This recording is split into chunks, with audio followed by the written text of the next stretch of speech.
Hello, ladies. Hello, gentlemen. This is the Victor Davis Hanson Show. I'm Jack Fowler, the host. You're here to get some wisdom from the great man himself, Victor Davis Hanson, back in the saddle in Selma, California. Victor is the Martin and Ely Anderson Senior Fellow at the Hoover Institution and the Wayne and Marsha Buskey Distinguished Fellow in History at Hillsdale College, and he's the owner of a fantastic website, The Blade of Perseus.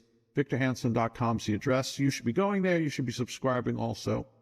We are recording on Monday, March 24th. Rarely do a Monday, but man, oh man, Victor's had a tremendous travel schedule. So have I. We're going to talk about some breaking things. This particular episode, Victor, will be up Tuesday, tomorrow, March 25th. We've got a lot to talk about, Victor. Donald Trump has gone after the Houthis. Israel is Ba'afangul. We're back in Gaza. We're going to take this territory piece by piece and return it to Israel because of the hostages remain. Some other interesting things. Donald Trump goes to the double NCAA, or the NCAA. Maybe someday it will be the double NCAA, I don't know. But the wrestling tournament, a huge reaction, huge positive reaction to him being there. Musk, Tesla, Judge Osberg, one of these reckless federal judges. So much to talk about. And we'll get to all of this when we come back from these important messages. We are back with the Victor Davis Hanson Show. Victor, it's good to see you here. Good to see that you're alive. You are indestructible, even though pathogens continue to try to destroy you. And you've had quite a week of travel to the East Coast. And we were talking the other day.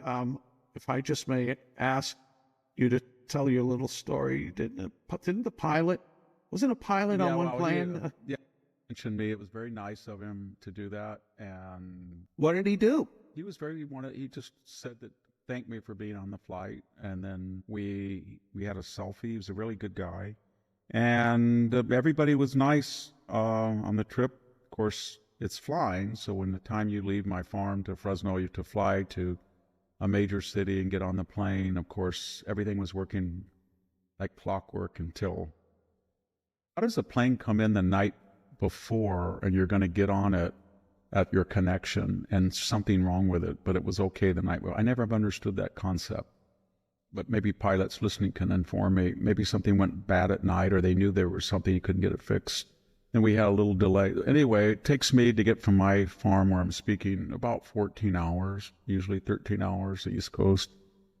I don't know if I did very well. I had a lot of lectures I had agreed to do months ago, but I had the flu, and it's been 8 days and I took off, but I'm kind of still wiped out. But I'm definitely getting better. How's that? I only mention that because some people wrote me and said that I look like not just Skeletor, which I can handle, but with the hat on, 2 left-wing people wrote and said, you look like Freddy Krueger. That I can't handle. So I can plead, I have the flu or whatever, the post-viral fatigue, I think they call it. So. Well, some people, I've seen a comment or two about a hat, but a fedora kind of hat. Is Victor trying to be Matt Drudge? But the Victor's Victor. Oh, Matt Drudge, I forgot about him, yeah. Yeah. The mysterious Matt Drudge. Yeah, quite. Well, Victor, let's talk about some foreign policy matters. Donald Trump has gone after the Houthis, and I think I'd like to ask you as a little précis here on how did the Biden administration foreign policy screw things up so badly that empowered the Houthis, and your thoughts about Donald Trump sweeping up after another their policy calamity. Was, remember, when they came in, Iran was almost bankrupt and had lost $100 billion in oil sales, was under severe sanctions, unrest. There were a lot of minority unrest inside Tehran. They've had massive power failures.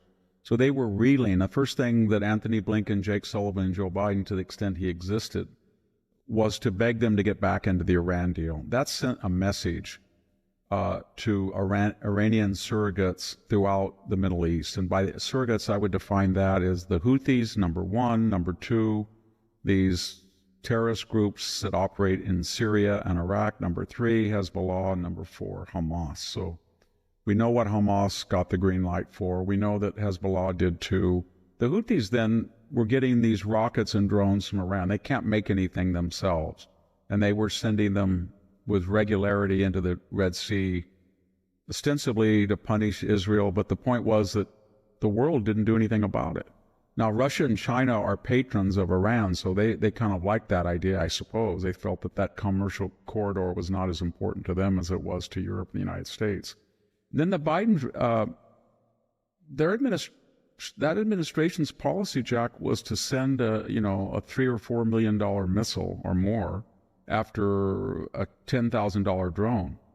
And we spent, I think, more money on very sophisticated guided anti-aircraft missiles than we had in the last 20 years. And it didn't do any good. We were just tit for tat.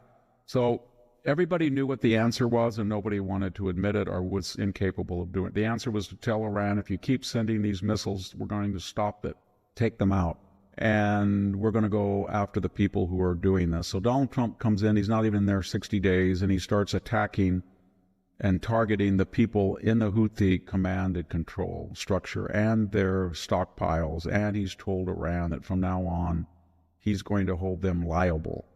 And the Houthis will probably want to do it again. And if that should happen, Trump will do something to Iran.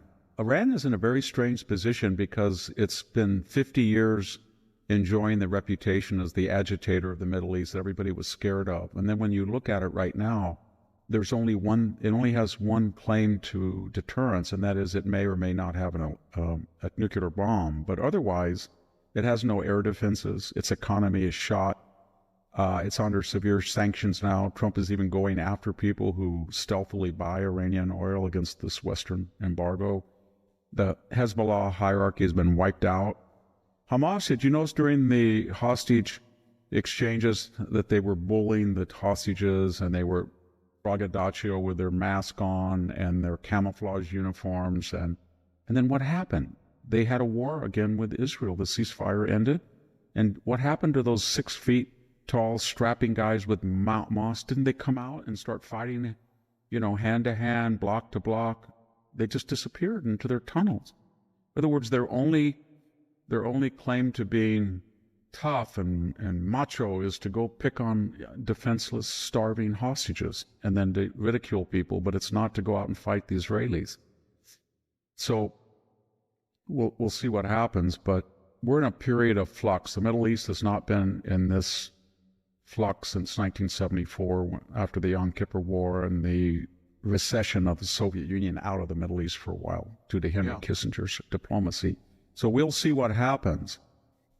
We'll see what happens. And you're going to see something happen on the campuses too, because after we talked about Mr. Khalil, and we'll see what happens to him, but the more that we learn about him, we're not learning extenuating circumstances. Maybe put it that way. They're not, well, I really wrote this track calling for a ceasefire or negotiations, or I was really for the Palestinians. It's hardcore Hamas. It's hardcore great thing on October 7th. It's hardcore, let me negotiate on behalf of the apartheid divest that stormed 2 halls in Colombia, disrupted $1,000 worth of damage, and drew the ire of the president herself.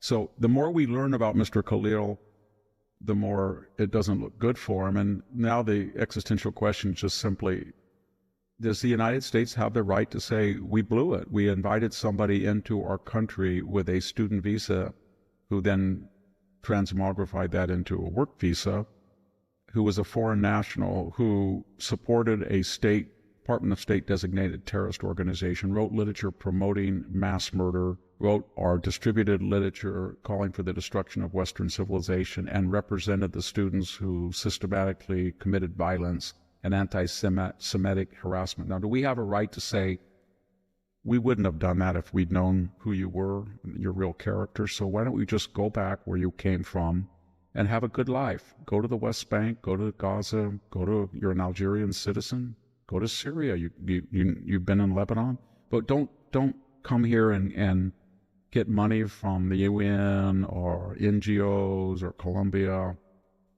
We don't need you. We don't need you. You don't bring anything to our country except grievance.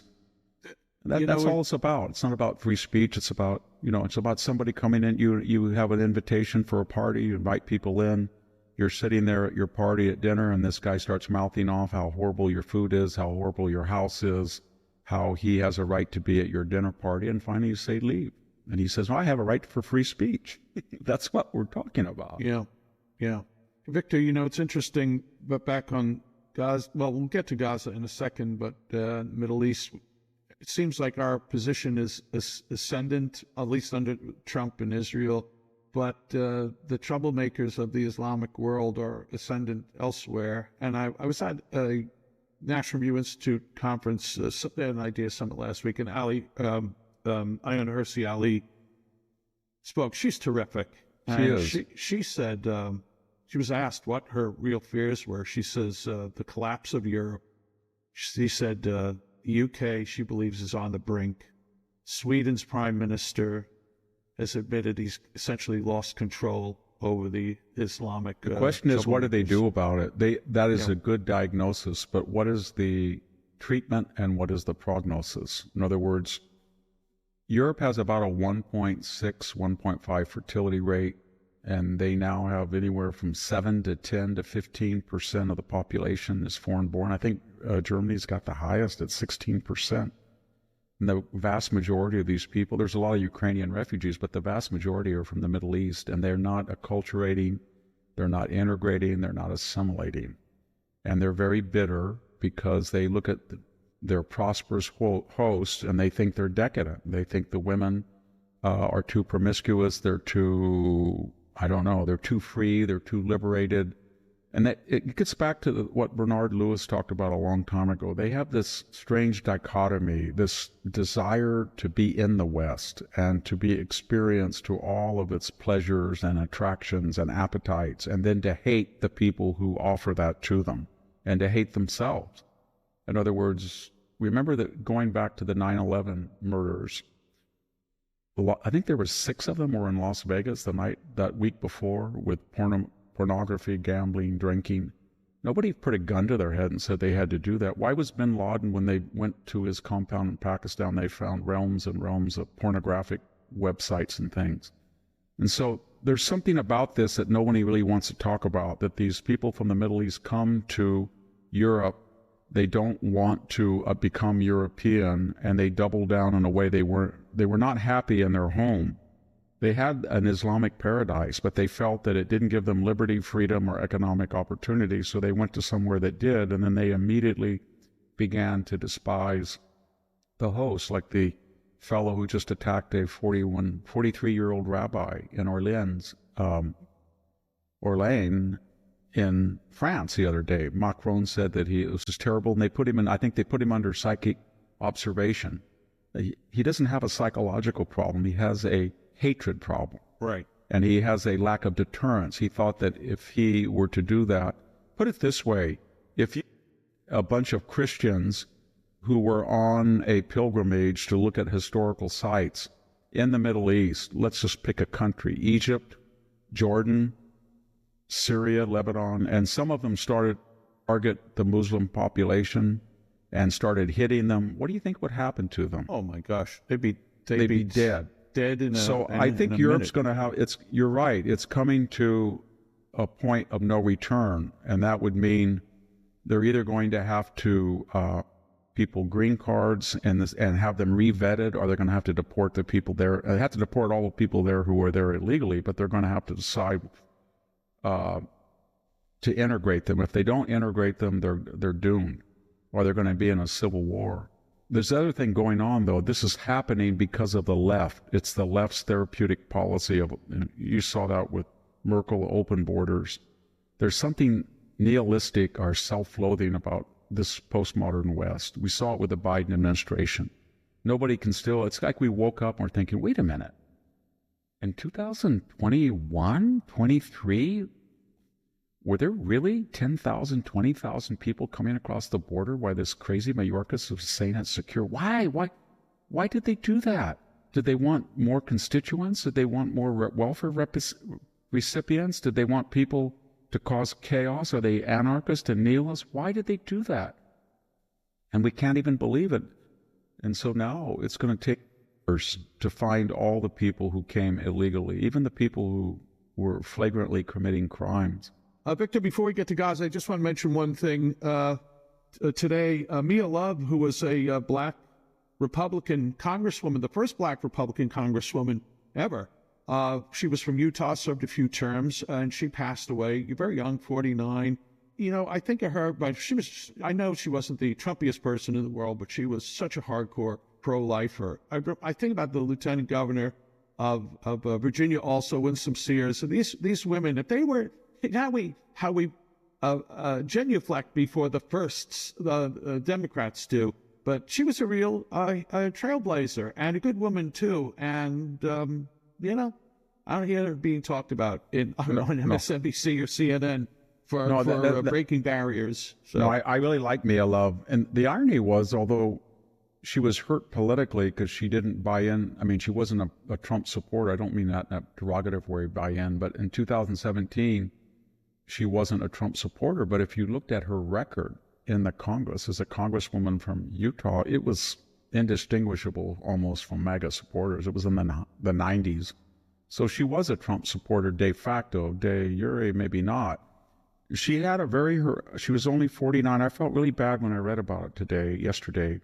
49 at the zenith of life, 3 children, happily married, congressional career, a very articulate, highly educated, highly intelligent black woman, conservative, as you pointed out.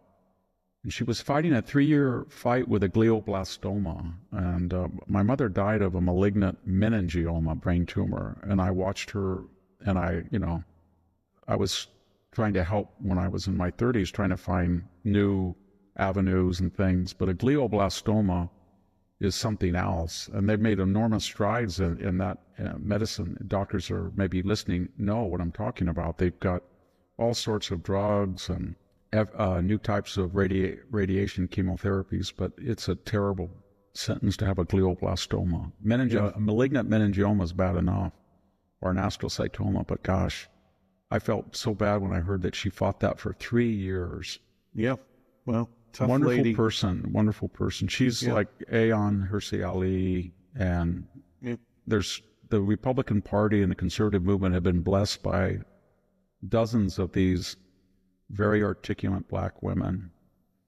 Yeah, and courageous, because they're not only afraid to take the positions, but then to run for office. You know, they're nobody kind of hates like a black Republican more than liberals. It's funny. It's when you see black conservative women, they're not in the majority of black women. And in the same fashion, they're not like the majority of liberal Jewish Americans. But when you see conservative Jewish Americans, they remind me of conservative French intellectuals. When you see a French intellectual that's conservative, they're brilliant because they have to be.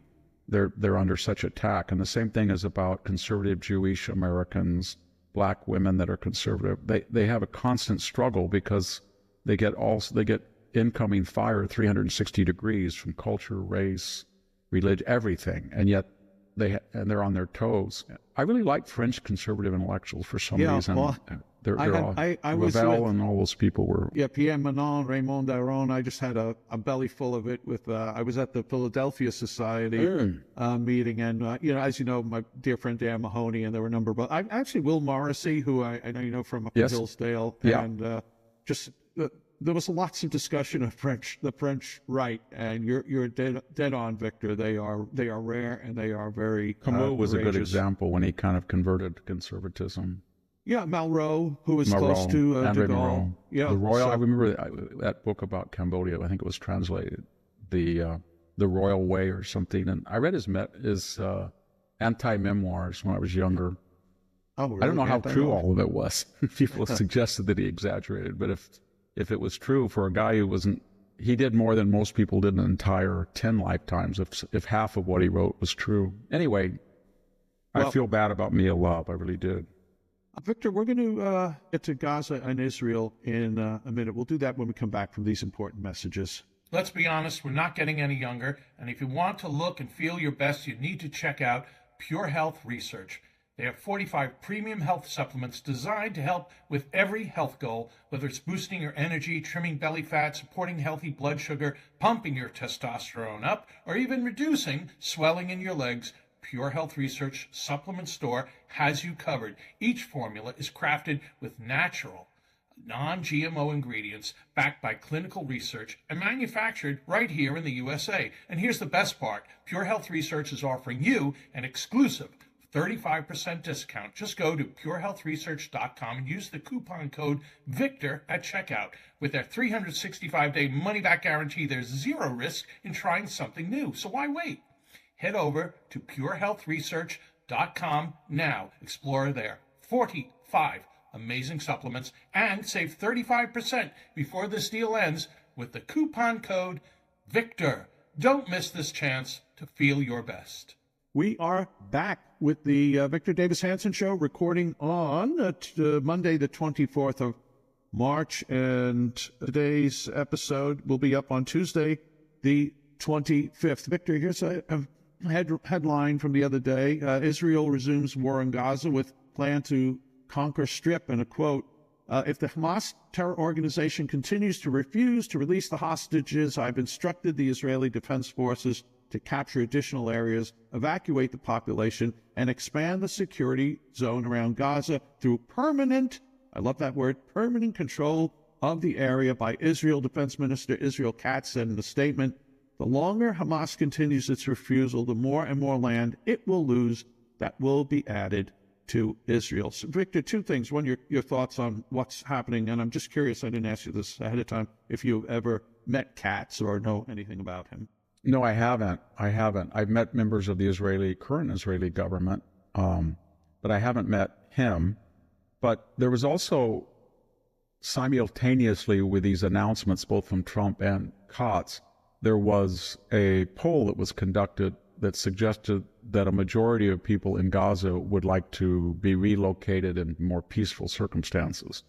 And I think you're seeing that you cannot have Hamas in control of Gaza, and yet the tunnel labyrinth is of such a magnitude, and it's so hard to get them, and they're existing right now because of all the hundreds of billions of dollars in food, clothing, shelter that's pouring in. They steal it. They run it all. They run the distribution. They're like the mafia, and they charge their own people, and their own people are even terrified to poll that they don't have. This is what's so aggravating about Mr. Khalil.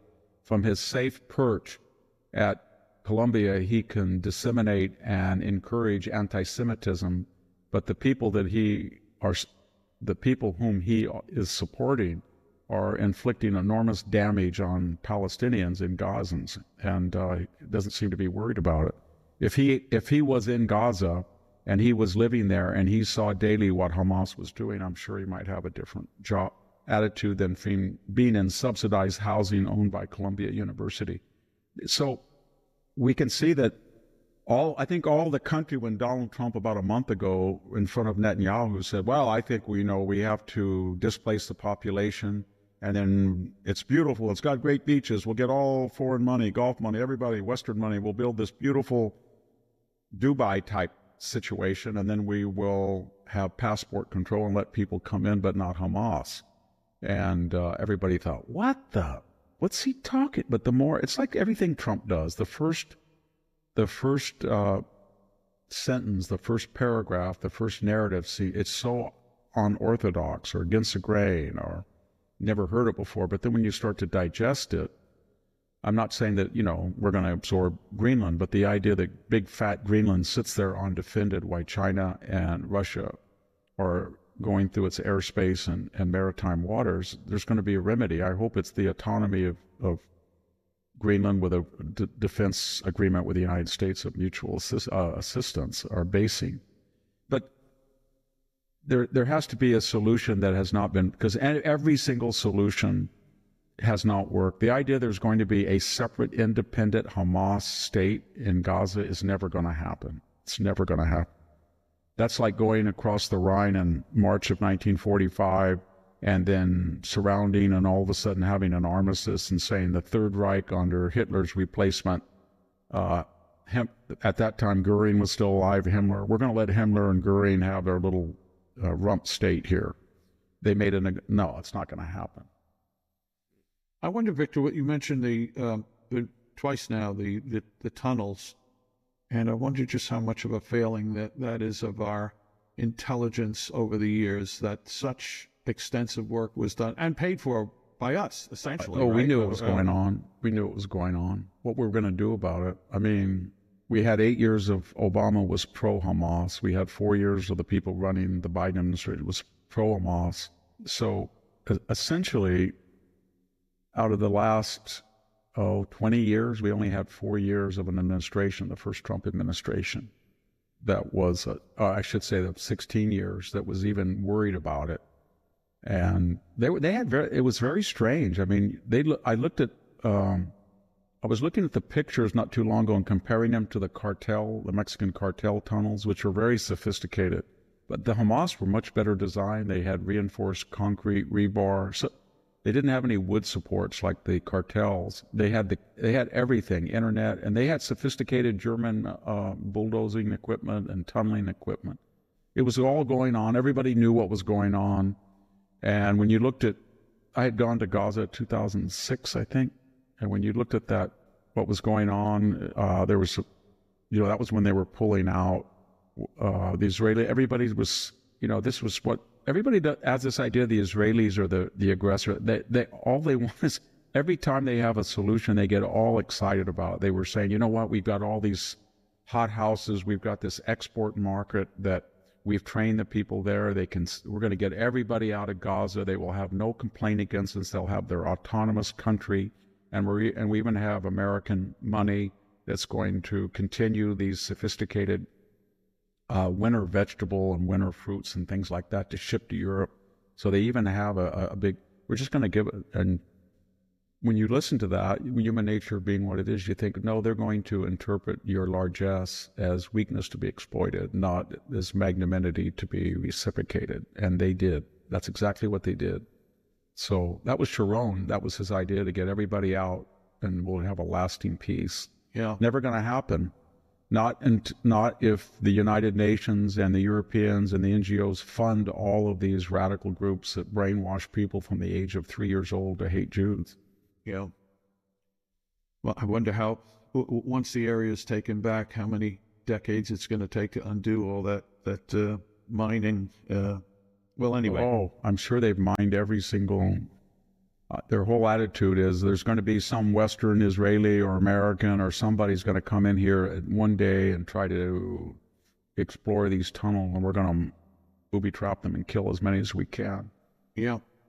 It's a death machine. That's what it is. It's a cult of death. It's a nihilistic cult of death. When I saw those poor emaciated hostages up there and all of these young men emerging out of the tunnels and shadows in these crisp new camouflage and screaming and yelling with masks on. And, what reminded me of the students at Columbia, one of the demands to get their $400 million, that is Columbia's federal money, is that they have to outlaw masks. Nobody wears a mask unless you're on an airplane. I saw a couple this week, but they're wearing masks for one reason, and that is they're so bold and brave, but they don't want their identities revealed. Yeah. And that's what Hamas does.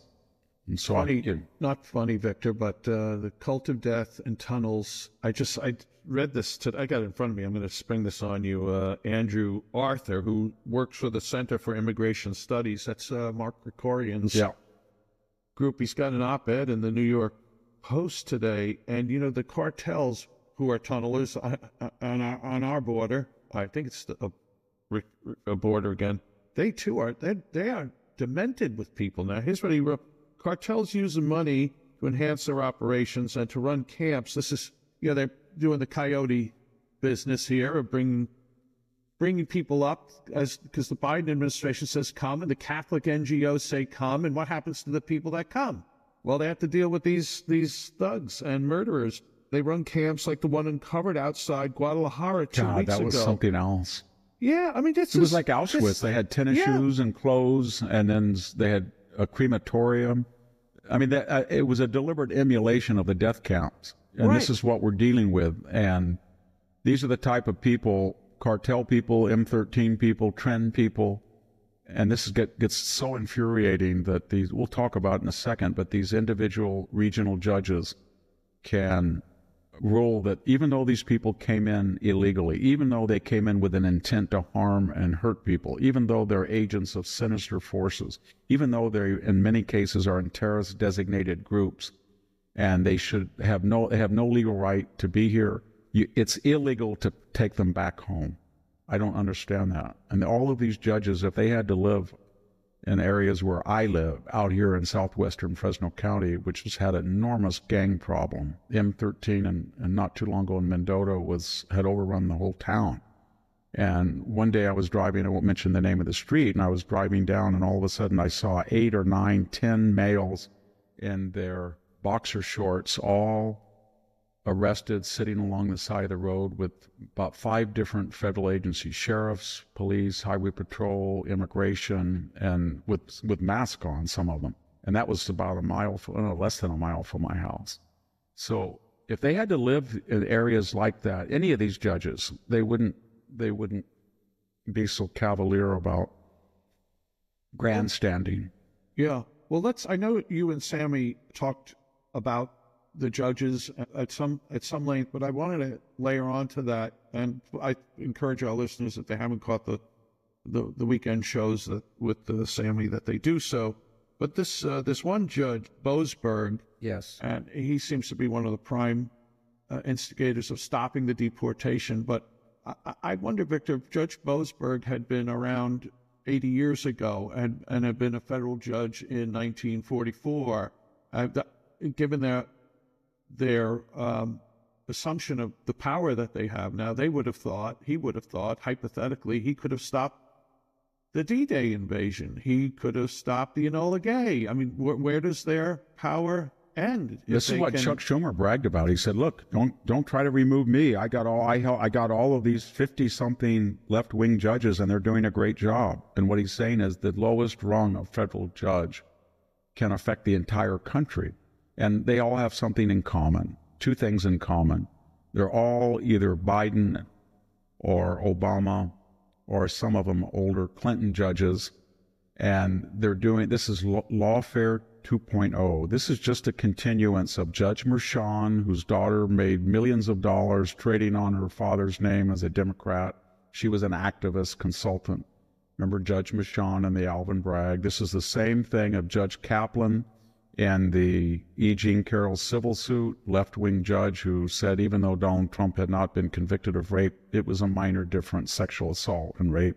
This was the same thing with Judge Engoron, hamming it up in front of the cameras for Letitia James, trying to get this astronomical, putting gag orders on Donald Trump. It's the same idea. They went, Mark Elias and all of these Democratic operatives cherry-pick individual district judges, and they file the suit, or the DA, whether criminal or civil, in those jurisdictions that they know they're going to be a blue state judge or a blue state county, a blue state jury. In these cases, these executive orders. We had another one, Anna Reyes, I think she was. She was famous because she just got appointed. She was a naturalized American, and she was the Biden administration bragged not about her qualification. He said, "This is the first LGBTQ Latina judge." She just ruled and put a stay on the transgender prohibition that Pete Hegseth had done. I remember, I'm pretty sure, I know listeners will correct me because I'm doing this by memory, but Judge Boasberg was a FISA judge. And when Kevin Kleinsmith altered that document and lied, that was a felony, a very serious felony. And that that may well have affected the 2016 pulse of that election, with all of that Russian collusion. And here you had the FBI submitting documents to a federal judge in which they had forged and adopted the evidence, and in the whole Papadopoulos, Carter Page stuff, surveillance. All it was bogus. And what happens with that? Any other judge, if that had been any other judge, they would have said, "Wait a minute, you're an FBI attorney, and you forged a document and you sent it to me?" They would have thrown the book at him. But if you read what he said at the time, I remember what he said. He suffered so much, Jack. He's just suffered. It was so stressful. He didn't know what was going to happen. He's remorseful, so we're just going to give him we'll just give him probation and some community service, and then the bar, I think, temporarily disbarred him, and he's back in action. And that was this judge. And then we had this Judge Furman. Remember him? He was the one that has put the stay on Khalil. And I think his brother, correct me if I'm, he was another left-wing appointed judge, and his brother was an economic advisor to Barack Obama. So they just don't pick Democrats. They pick ultra, or to quote Joe Biden, ultra, when he said ultra MAGA, these are ultra Obama, ultra Biden, ultra Clinton judges. Can you imagine in any other profession that this would go on? What if you were chairman of the English department at Stanford, and you said that all of your syllabuses in your department shall, Jack Kerouac's On the Road will be required reading. And then you said, in fact, every English department in the United States is going to have the same reading list as because I have ruled, because I am a chairman at Stanford. So this judge in this jurisdiction in Washington, every single person in the United States is going to be subject to my thought, because as a Obama-appointed judge and a Democratic activist with a long history of progressive thought, and that's how I got appointed, I have decided in an imperial, autocratic, oligarchic fashion that everybody in the United States will be subject to my rule. And of course, the subtext to it all, Jack, is Donald Trump is a lame duck president, and he's only here for 4 years. He can't be reelected. So let's see. He was going great guns, and we interrupted him now for 2 weeks, 3 weeks. He's got to go to a circuit court. We've got a lot of liberals in the circuit court. Maybe they'll cherry pick that too. And by the time the Supreme Court, we saw that there was some ambiguity on the part of the Supreme Court. By the time this all gets done, we ate up, a year. This is getting back to the 22 months, 40 million Robert Mueller. After it was all over, the left said, well, I guess we were wrong about collusion. We lied about it. Ha ha, you guys just lost 22 months of your reign. And then they said, and it doesn't end there. Now we've got an impeachment because Mr. Vindman was on a call, and he called up his friend Eric Ciaramella, and then he got together with Adam Schiff, which they lied about, and we've got an impeachment to eat for 3 or 4 months. That's how they operate. And what's lacking here, Jack, in my little rant, what's lacking here, rant away.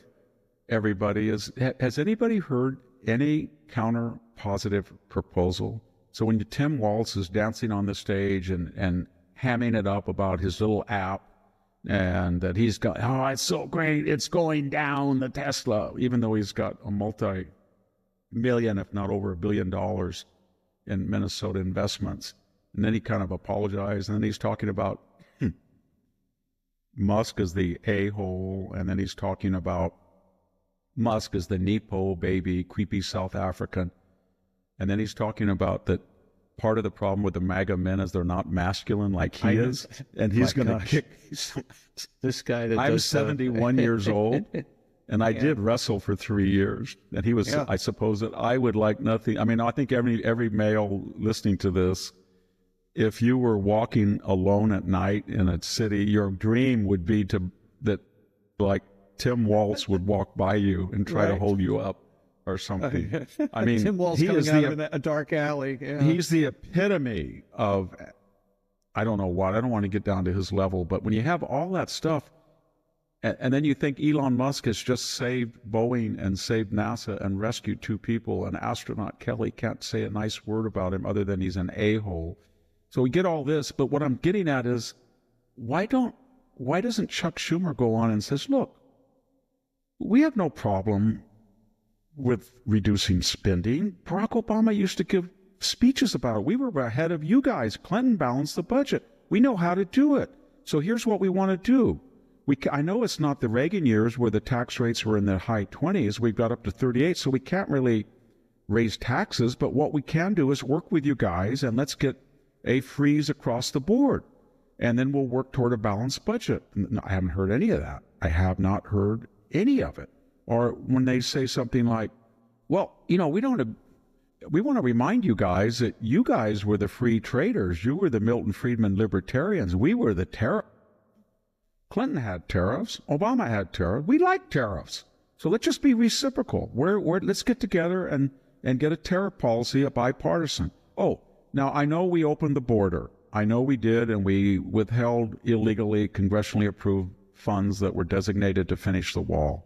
But whatever happened in the past, I think everybody realizes it's much better now that 0 people essentially are coming across illegally than 10,000 a day. So let's work on, have you heard them say comprehensive immigration suddenly? I haven't heard that word. That's all they could talk about.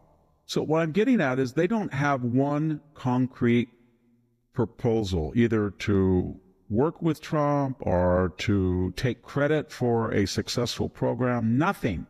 And Mark Penn got on the other day and it was like, I watched this video, it was like, oh my gosh, they've gone from 47% neck and neck with the Republicans all the way down to 27, and some of them are lower than 27. And he was saying they're going to destroy the Democratic Party because they're nihilistic. They don't have one positive counter proposal. Bernie Sanders was going on about climate change. Okay, Bernie, tell us exactly what you want to do. You want EVs? You want to build nuclear plants? Because with AI, we're going to be out of energy. What do you want to do? You want to go out here in California on Manning Avenue and see that thousands of acres of precious farmland have been taken out to build a solar farm when we already have too much daytime power, and now we're going to build a battery. The last time we built a battery plant in California at Moss Landing, it caught fire twice. So they don't have concrete counter proposals. So they do these tricks. It's either Gavin Newsom with his little stick about podcasts as he tries to triangulate for the next election, or it's street theater with the campus protest and torching Teslas, or it's potty mouth, F word, S word, A word, video stuff. That's about it. I can't think of anything else. Yeah. Meanwhile, all of the reference of these people, they're in shambles. What happened to the Black Lives Matter movement? The people absconded with all the money. They took it. They're all in retirement, nice homes. Even the BLM sanctuary space in Washington is being dismantled. How about this, Jack? I could not get a memo from a Stanford administrator for 4 years without these there, they, he, she. What happened to the pronouns? They're gone. I haven't seen any memo from an administrator with a pronoun. They just, bing, they disappear. Yeah. But you, and I want you to elaborate on this because I'm going to read a message here first, but you still think that we're on the cusp of a kind of a civil war. Well, what Donald Trump is trying to do is when they were trying to destroy him for 4 years, he got a lot of brilliant people around him.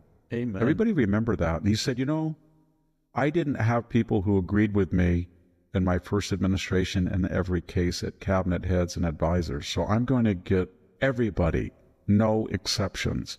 And we're going to sit and contemplate. And they came up with the idea that the left was not waging a political revolution. They were waging a cultural revolution as well. So they are going after the universities because they're not universities anymore. They're indoctrination centers. They're looking at taxing the endowment. They're looking at anti-Semitism. They're looking at gouging the federal government with 50-60% overhead on grants. They're looking at everything. And it's a multifaceted effort to bring the country back to sanity. Right. And it can't just be political. It's economic, political, cultural, social, military, everything. Right. And it's kind of like they pulled up this rock and they looked underneath this mossy rock, and here was all these strange creatures at you know what I mean? It was USAID and this $40 million for the Wuhan virology lab to help kill us again. Here's some money for the BBC so they can say they hate America more effectively. Here's money for the LGBTQ people in Nigeria. It was all a monstrosity to keep this whole university, left-wing foundations, NGOs, government going. And they said, we could either do what every other Republican has done, George W. Bush, George H.W. Bush, what Mitt Romney ran on, what McCain ran on. We'll just let it go. Just say, you know what? We'll try to trim around the edges. We'll kind of hack the thorn bush and do it here, or we're going to try to uproot it. And if we uproot it, they're going to go absolutely insane. Imagine if you were at a Republican potentates meeting in, say, 2010 and presented the idea of getting rid of USAID. You'd be shown the door of the room immediately. Poor Rick Perry, remember when he ran in 2016 and they asked, he said, and I'm going to eliminate the Department of Education. I'm going to eliminate the Department of Energy and what was it, the third HHS or something? I can't remember, but he forgot. Well, he had a brain. I liked him, but he was on the right track. He was. He was also on painkillers at the time. Hey, Victor, we have a couple other things to talk about. But I just want to take. I forgot about his bad back. He had a terrible back. Well, he was on. I think it was actually that moment where he had that missing third H. Was they went after him too? They remember that he was gone. They had some rock they found with an inscription on his golf course, and they claimed that he was some kind of white nationalist or something. Oh my gosh. Victor, you mentioned, by the way, Jack Kerouac. I like Jack. I mean, he was a very dissolute guy, but remember when he was in his final years, he was pudgy, post-alcoholic, and not post. He was kind of a bisexual too with Allen Ginsberg and Neil Cassidy, and then at the end, he was for the Vietnam. He was like Steinbeck. Remember, he flipped and he was for the Vietnam War and everything. He was very conservative. Well, let me tell you something. First of all, folks should Google him in Buckley because he was on an episode of Firing Line and he was pie-eyed. I didn't know that. And, oh, yeah, it was really wild. Well, he also died reading National Review. And the weirdest thing happened, I'm sorry to go down a rabbit hole here, but when the former managing editor, Priscilla Buckley, she died. She was Bill's sister. She was just the loveliest lady. And her nephew said, call me up one day. I was still the publisher. Jack, I have all these boxes of Priscilla's stuff.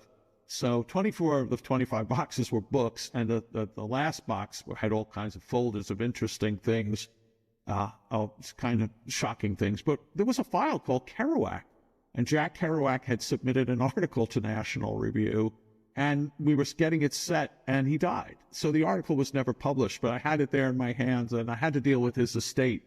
And he was a conservative, even younger. He was, he's very Catholic, and he prayed the rosary. Yeah, I remember he went to Columbia, too. I think he was an English major in the writing program. Ken Kesey, was electric Kool-Aid acid test by Tom Wolfe. He was in the Wallace Stegner.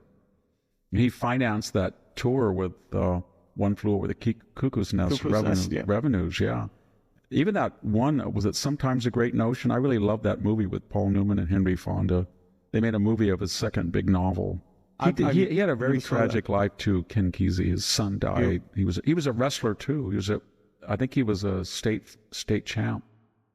Well, let's talk about wrestling, Victor. Wrestler Donald Trump walks into the NCAA wrestling championships, and the house roars for him.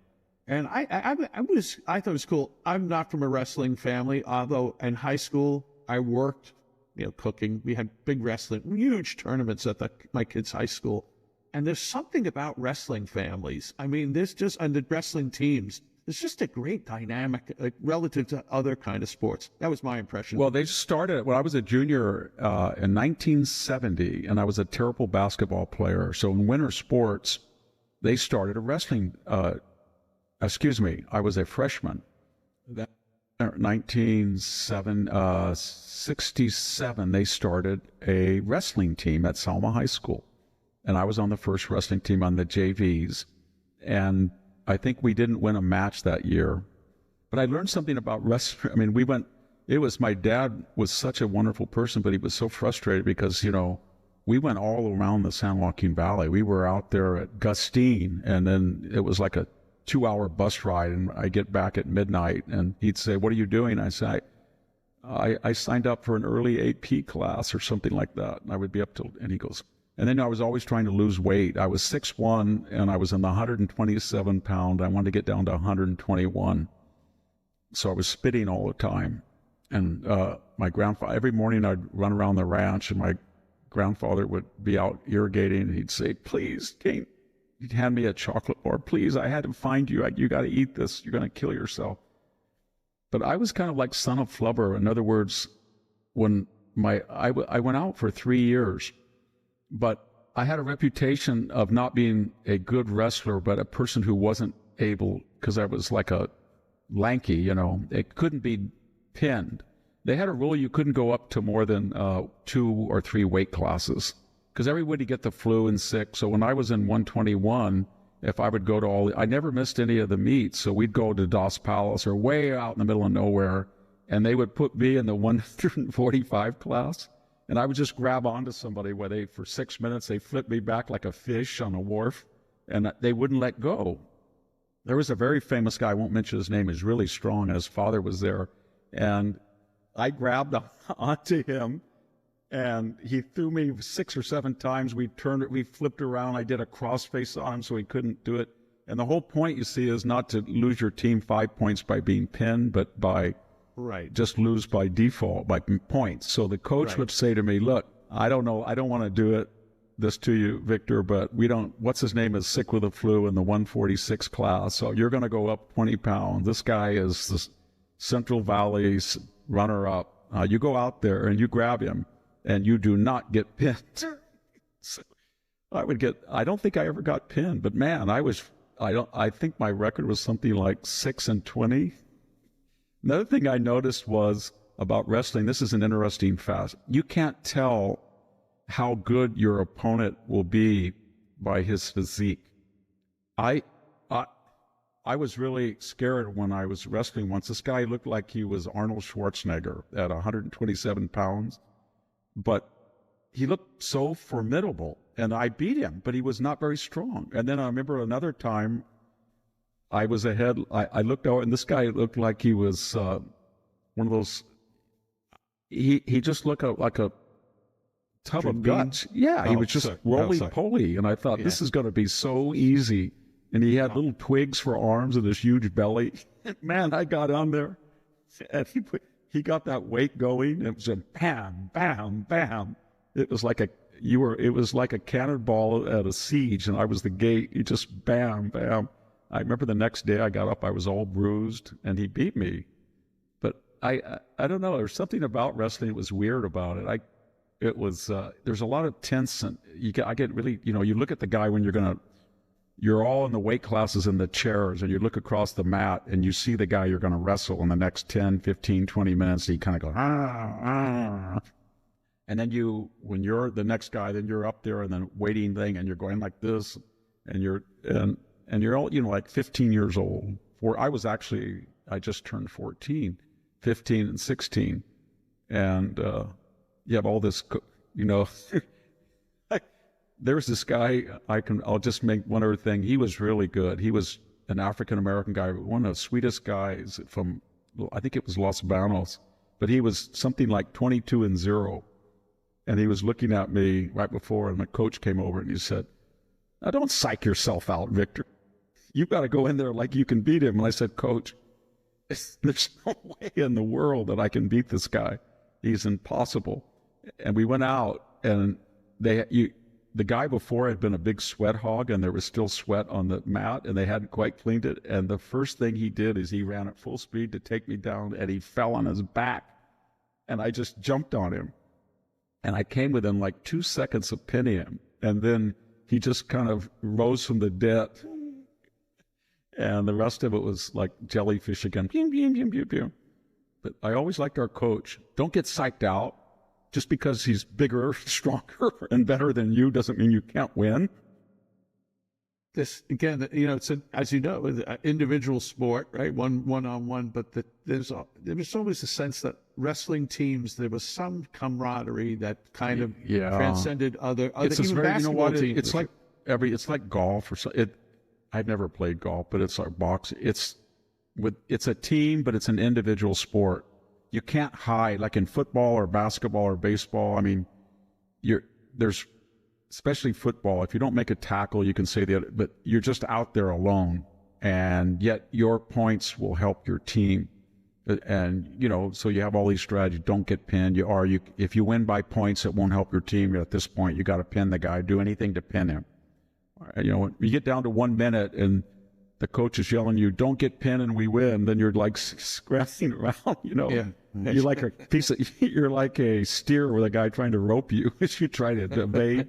It's a fascinating sport. And Well, before we head into the final break, Victor, and then we're going to do one other subject before we close out today.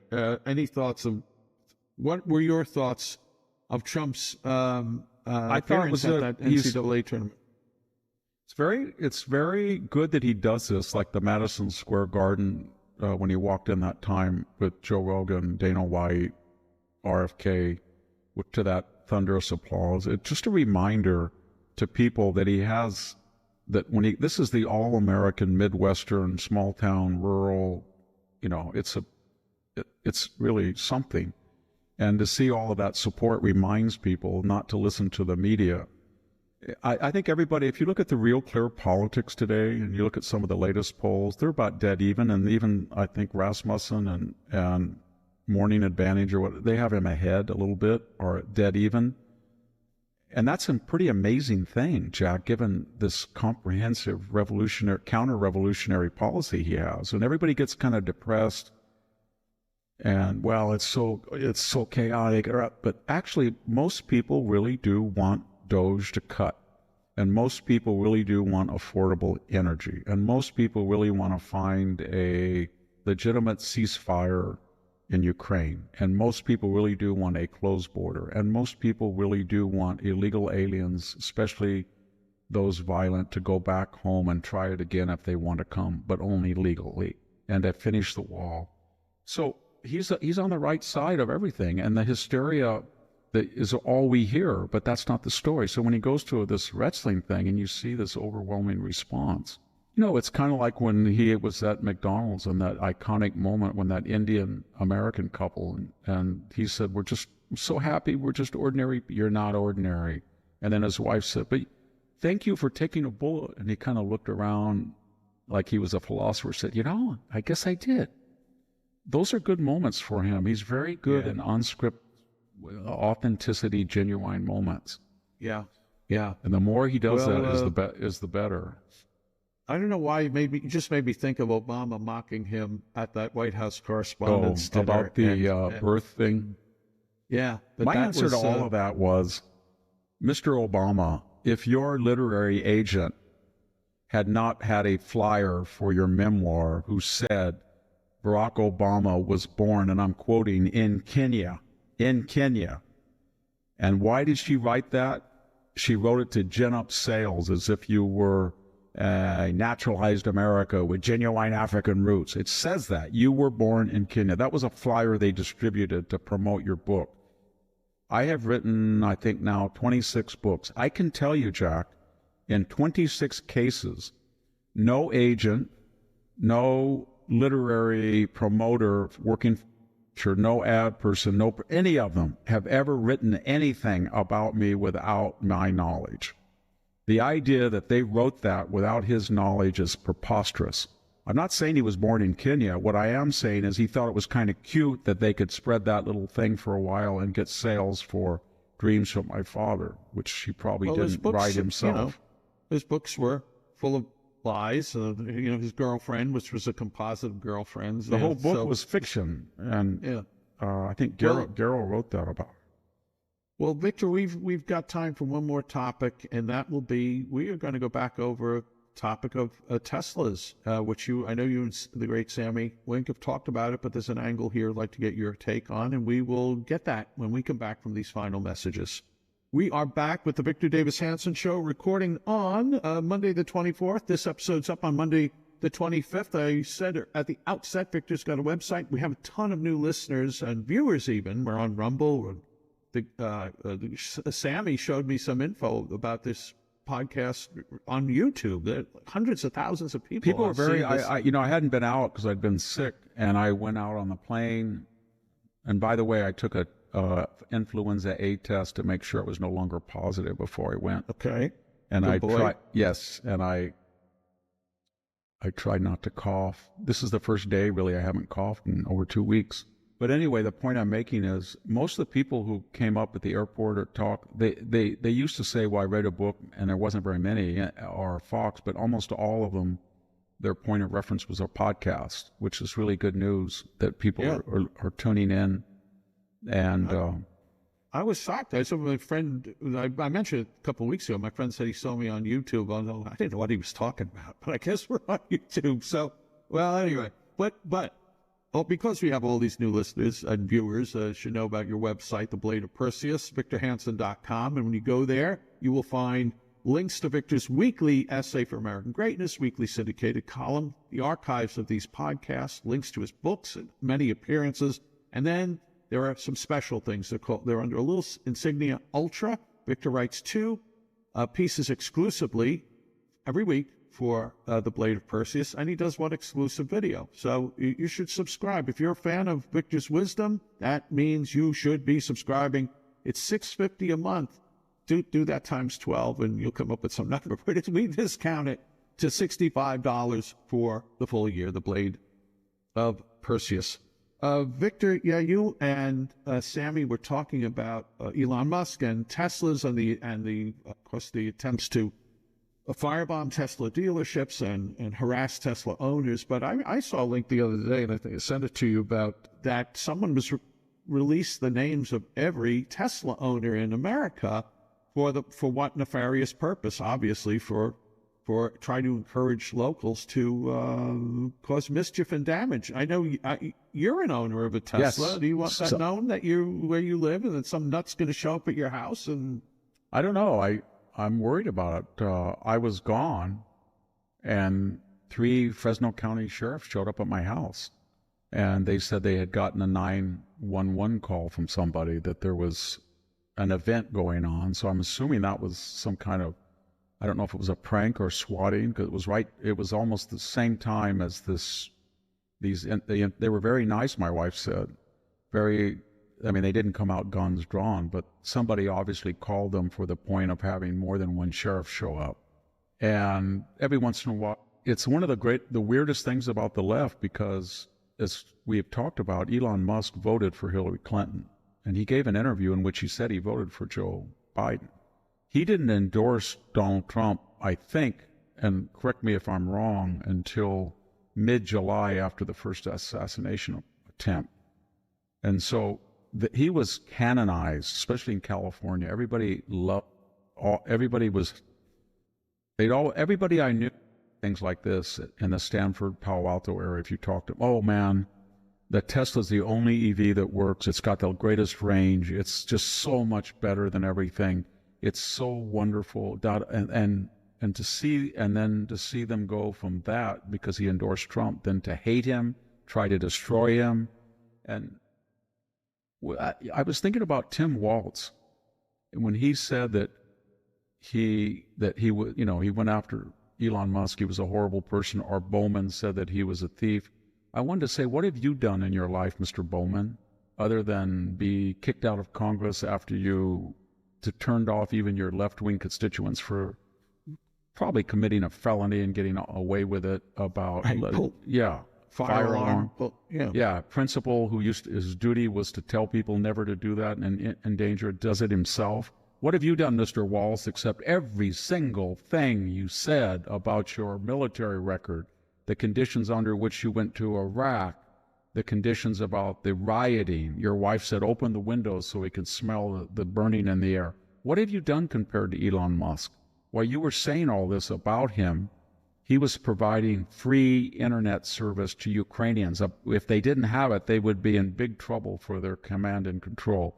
He was providing to a left-wing community in Palisades and other places in Los Angeles area free internet. He was rescuing 2 people that NASA and Boeing could not.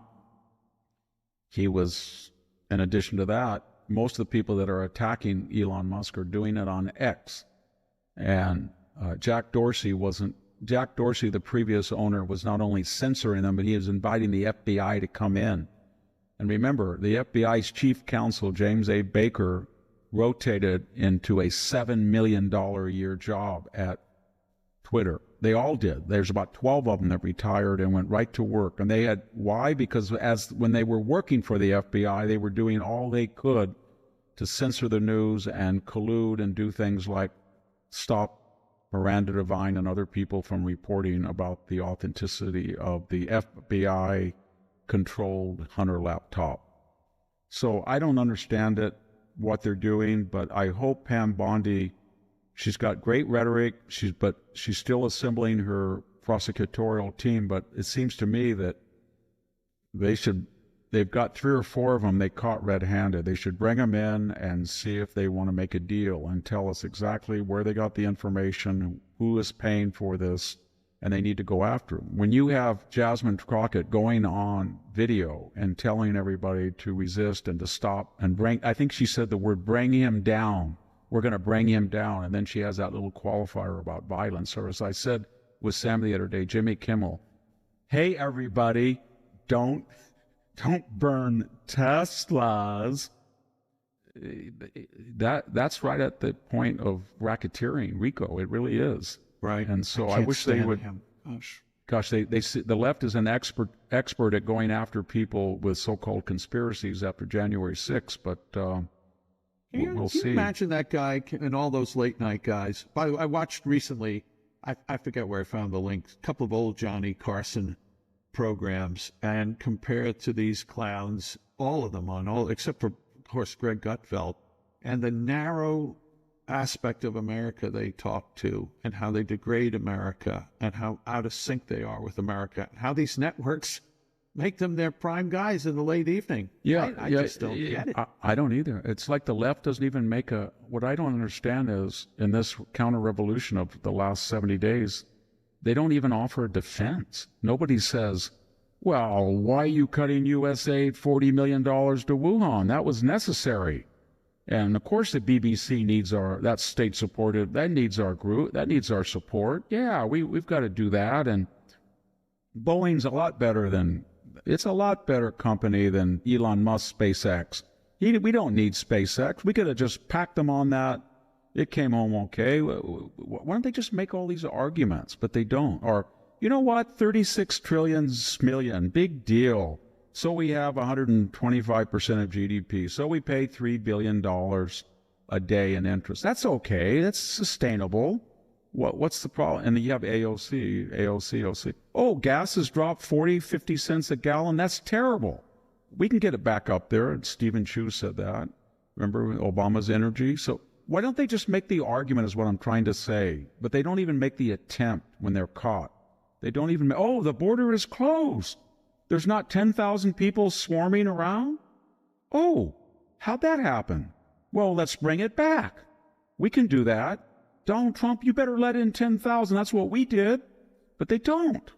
They don't even, and they don't because all of their issues they're polling 20 to 30%. And the biggest gift to Donald Trump is that all of the polls show that the independent voter, conservative Democrat, does not like what's going on. But the vocal base, when they poll Democrats, they're angry that they're not more left-wing, that they're Absolutely. not, and they're going to move that party even further and further to the left. Yep. And, when you see people like Mark Penn or Douglas Schoen, and then you see there's nothing that Gavin Newsom does that's not overtly political. He has no ideology, really, vaguely center-left. But when you see him bring on Steve Bannon, and people, Charlie Kirk and people on, he's just saying, you know what, California, there's a poll, Jack, and we can talk about it next. We're going to talk that about in the next show. Yeah, but so Californians have had it. Yeah. 50% of the people are on Medi-Cal, and Medi-Cal is $7 billion in the whole. Quarter of the people are not paying their power bill. I mean, you're talking about civilizational collapse. 50% of all the births are Medi-Cal. 40% of the population is on Medi-Cal, and it's flat broke. Meanwhile, these 1% that pay 50% of the income taxes are fleeing. And I wait till Ron DeSantis gets property tax. He's going to try to end property tax in Florida. If he does that, you're going to see a bigger stampede from California. My gosh. Well, Victor, when you're on Gavin Newsom's podcast, no, I don't think that's going to happen. I wrote a column about him second today. Coming. I wrote a column we're going to talk about that. Yeah, I wrote about California again today. Yeah. Okay. Well, you've been terrific. Hey, Victor, I gotta read something here from one of our listeners, viewers. This is from Rumble. We thank folks that now there's so many places to leave comments. I gotta look at YouTube more now. see what people say. Jack, shut up, please. But here's from Rumble. Dolly Freedom left a comment on Rumble. Victor, I'm addicted to your insights and witty imitations of people. Thank you for distilling otherwise chaotic and confusing events into intelligent and bite-sized pieces of information for normal folks. By the way, 70 is young. Stop saying you're old. All the best. That's Dolly the flu. Freedom. Yeah, the flu. I And, never had I've had it for a week of a fever, and then a week of I worked the whole time. A week of travel, and then this is my third week, and I'm feeling better. And I haven't. Can't imagine. I was feeling great because I thought I got over the Skeletor slur, but then the Freddy Krueger affected me. You are. I say this in a manly Christian way. You're a beautiful man. I want to thank the folks who send me emails because they've signed up for Civil Thoughts, which is the free weekly email newsletter I write for the Center for Civil Society, where we are trying to strengthen civil society. Civil Thoughts comes every Friday, 14 recommended readings, a bad joke. I know you'll like it. We're not selling your name, so it's totally free. Go to civilthoughts.com, please, and sign up. I know you're going to enjoy it. Victor, you've been terrific. Thanks, folks, for listening and for watching. Thanks to our sponsors, and we will be back soon with another episode of the Victor Davis Hanson Show. Bye-bye. Thank you, everybody, for listening again. Much appreciated, and watching now.